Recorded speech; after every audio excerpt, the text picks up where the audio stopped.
Hello mga kasisi! So for today's video mga kasisi, naisipan niya po palang i-botox ni Sis Ella yung buhok ko. Dahil gigil na gigil siyang ayusan yung buhok ko mga kasisi. Kasi alam niya kung gaano kakapal to. Pero hindi yung mukha ko Agoy!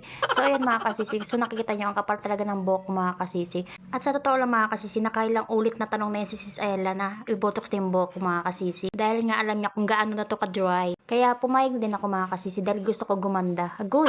At first time ko nga lang din pala magpa-botox mga kasisi. Never din ako nagpa-riban or kahit anong mga ginagamit sa buhok mga kasisi. At grabe yung takip ng mukha ko dyan mga kasisi. Kasi sobrang tapang mga kasisi. Kung hindi kayo sanay talagang maduduwal kayo. Tsaka napakaparas pala ng pakiramdam nito sa ilong mga kasisi. So nakikita nyo naman mga kasisi, nanggigigil na ako sa sobrang tapang ng amoy niyan. Pero sabi nga nila, kung hindi ka magtitiis, wala kang ganda. May ganda nga ba? Agoy! At kung mapanood niyo yung unang video ni Sis Ella mga kasisi, nagpa-botox na din siya pero sa parlor yun mga kasisi. At buti na nga lang naisipan ni Sis Ella na mamili ng sarili niyang botox mga kasisi, mas malaking tipid. At lalo na kung may sarili kayong plansya mga kasisi. Kaya ngayon ito, napagtripan ako ni Sis Ella para ayusan mga kasisi. At kung makikita nyo nga mga kasisi, napaka-dry talaga ng buhok ko mga kasisi, lalo sa personal yan mga kasisi.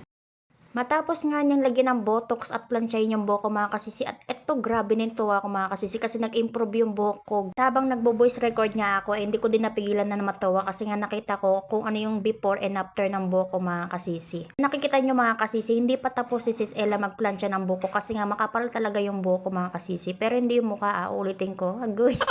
Si Sis Angie nga pala yung nagbibideo dyan mga kasisi, at yan si Sis Ella. Siya yung nagpaplansya ng buhok mga kasisi. So nakikita niyo naman. Yung feeling na habang nagbo-voice over ka dito at nakikita mo yung buhok mo na nag-i-improve, grabe. Natutuwa lang ako sa nakikita ko mga kasisi. Nagbiro nga din pala si Sis Ella dyan mga kasisi na pagkatapos niya daw ako ayusan ay reretuhan daw niya ako. Ay, nasaan na ba? Agoy! Sa totoo lang mga kasisi, sobrang kabog ng dibdib ko dyan kasi ini-imagine ko kung ba magiging itsura ko, kung magiging bagay ba, or kung makakamukha ko ba si Marian Rivera. Agoy!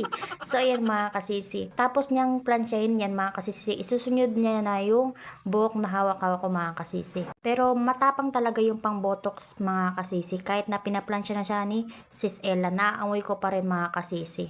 At ito na nga mga kasisi, habang inaantay ko din matapos si Sis Ella dyan, medyo kinakabahan din ako kasi never ako talaga nagpa-try na magpa-botox mga kasisi, kahit rebahan. Kulay lang talaga mga kasisi, kung makita nyo may kulay yung buhok ko mga kasisi.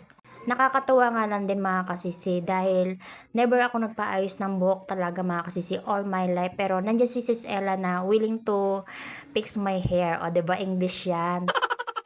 Goy!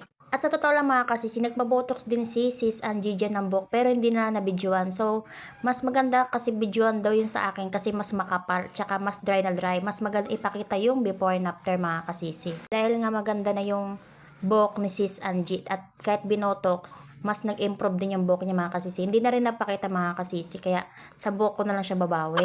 Matapos nga kung plansya ni Sis Ella mga kasisi, at ayan papantay niya na ang buhay ko. Agoy, ang buhok pala mga kasisi. So makita niyo mga kasisi, hindi talaga pantay yung pagkakatubo ng buhok ko mga kasisi. Hindi ko alam kung bakit. Siguro dahil paling yung buhay ko. Agoy! At bago matapos gupitan nga pala ni Sis Ella itong aking buhok mga kasisi, gusto ko lang din mag-thank you sa mga sumusuporta at nanonood ng aming vlog. Sana nandiyan pa rin kayo. The moment of truth mga kasisi. So ito na nga pala yung kinalabasan mga kasisi. Medyo nahihiya lang din ako dyan kasi nga parang feeling ko hindi bagay. Kayo na humusga. Alam ko kamukha ko si Angel Locsin. So ayan mga kasisi. Ang ganda ng kinalabasan. Hindi lang din ako makapaniwala kasi na may igaganda pa pala ako. Charot. So ayan na mga kasisi.